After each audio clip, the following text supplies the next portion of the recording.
टूनपुर नाम का एक बहुत ही सुंदर जंगल था। उस जंगल में चिंटू चिड़ा अपनी पत्नी टूनी के साथ रहता था। टूनी चिड़ा बहुत ही गरीब था। वो दूर जंगल से दाना चुग कर लाता और अपना गुजर बसर करता। लेकिन कुछ ही दिनों से उसकी पत्नी टूनी चिड़िया बहुत बीमार चल रही थी, जिसका इलाज वो अभी तक नहीं करवा पाया था। पैसे न होने की वजह से वो घरेलू उपाय ही कर रहा था, पर उससे कोई फर्क नहीं पड़ रहा था। वो अपनी पत्नी टूनी से बहुत प्यार करता था, इसलिए उसने वैद्य को बुलाने के लिए सोचा और वैद्य के घर की ओर निकल पड़ा। हरिया कछुआ जंगल का बहुत ही प्रसिद्ध वैद्य था और सबसे समझदार भी। चिंटू चिड़ा वैद्य से कहता है, वैद्य जी, मेरी पत्नी काफी दिनों से बहुत बीमार है। कृपया करके आप मेरे साथ मेरे घर पर चले और उसका इलाज करें।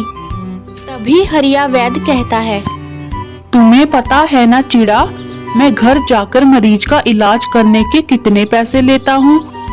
क्या तुम पैसे लाए हो?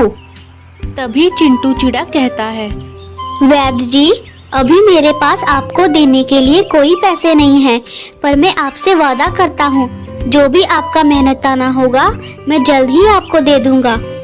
अरे चिड़ा, मैंने कोई समाज सेवा थोड़ी ना खोल रखी है जो फ्री में इलाज कर दूं। अगर पैसे हैं तो बताओ, तभी तुम्हारे साथ घर जाऊंगा मैं तुम्हारे। नहीं वैद्य जी, मेरे पास कोई पैसे नहीं है।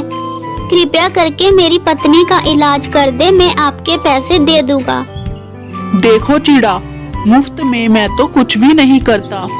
ऐसा करो, मेरे बाग में सारे फूलों को तुम पानी दे दो, तब मैं सोचूंगा कुछ इस बारे में।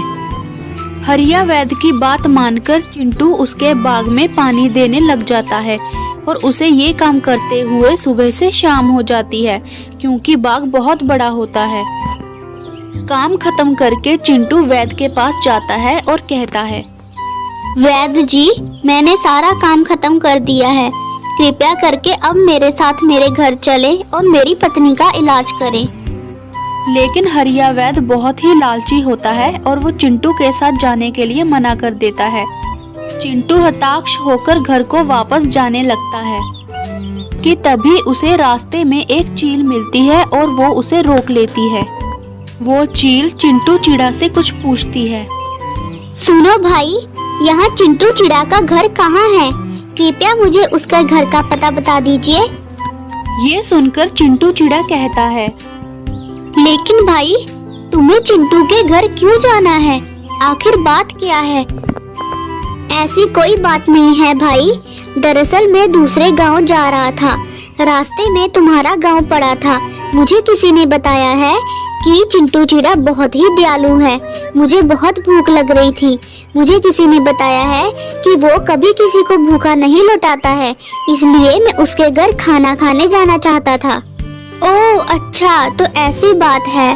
तो भाई, मैं ही चिंटू चिड़ा हूँ।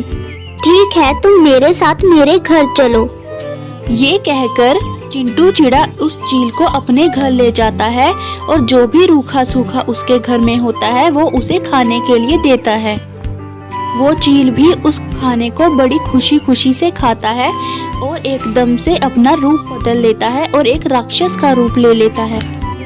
यह देखकर चिंटू चिड़ा बहुत डर जाता है और उससे पूछता है, तुम कौन हो भाई, और पक्षी से ऐसे कैसे बन गए राक्षस? हा हा हा, मैं कोई राक्षस नहीं हूँ, मैं यमराज हूँ चिड़ा। मैं तुम्हारी पत्नी के प्राण लेने आया था, लेकिन तुम्हारा दयालु भाव देखकर मुझे तुम पर तरस आ गया है। इसलिए ये पैसे तुम अपने पास रखो और अपनी पत्नी का इलाज करवाओ। लेकिन ध्यान रखना, अगर तुम्हारी पत्नी बेहोश हो गई तो मैं उसके प्राण ले लूंगा। ये सुनकर चिंटू चिड़ा सोचता है कि इस पैसे से मैं अपनी पत्नी का इलाज करवा लूंगा और उसे बेहोश होने से भी बचा लूंगा। इसलिए चिंटू चिड़ा कुछ पैसे लेकर हरिये वैद्य के पास जाता है और उसे अपनी पत्नी का इलाज करने के लिए कहता है।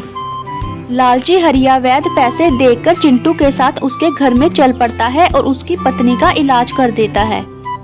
लेकिन लालची हरिये वैद्य के दिमाग में यही बात चलती रहती है कि चिंटू के पास इतने पैसे आखिर आए कहाँ से। बातों बातों में वो चिंटू से सारी बात निकलवा लेता है और चिंटू भी उसे सारी बातें बता देता है। लालची हरिया वो सारी बातें अपनी पत्नी को बताता है और कहता है, सुनो भाग्यवान, मेरे पास एक प्लान है। उस प्लान से वो सारे पैसे हमारे हो जाएंगे और हम माला माल हो जाएंगे। अच्छा जी, क्या प्लान है जी, बताइए तो जरा। प्लान ये है भाग्यवान कि ये सींग वाला मुकुट तुम पहनोगी और रात को चिंटू चिड़ा के घर के बाहर जाओगी और जैसा मैं कहता हूँ वैसा ही कहोगी। वो तो ठीक है जी, पर मुझे कहना क्या होगा और करना क्या होगा? वो भी बताता हूँ भाग्यवान, पहले ये मुकुट तो पहनो। वाह वाह, क्या प्यारी लग रही हो तुम। लालची हरिया की पत्नी वो मुकुट पहन लेती है और रात को चिंटू चिड़ा के बाहर जाकर खड़ी हो जाती है और कहती है, चिंटू चिड़ा, ओ चिंटू चिड़ा। चिंटू चिड़ा ये आवाज सुनकर घर के बाहर आता है और देखता है कि दो लंबे लंबे सींग अंधेरे में चमक रहे थे और काली काली आंखें बहुत दूर से चमक रही थी।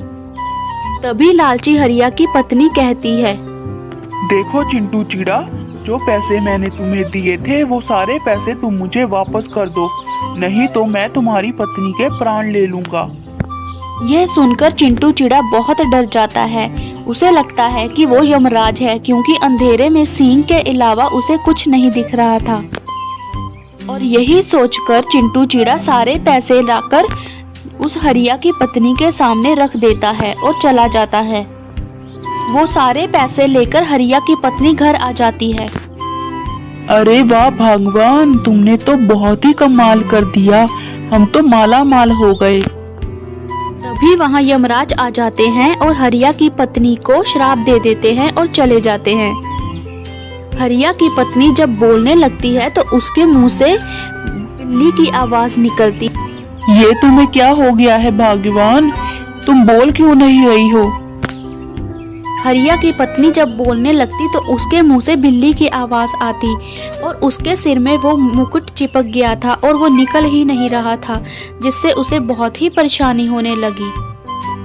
अपनी पत्नी का ये हाल देखकर हरिया को बहुत पछतावा हुआ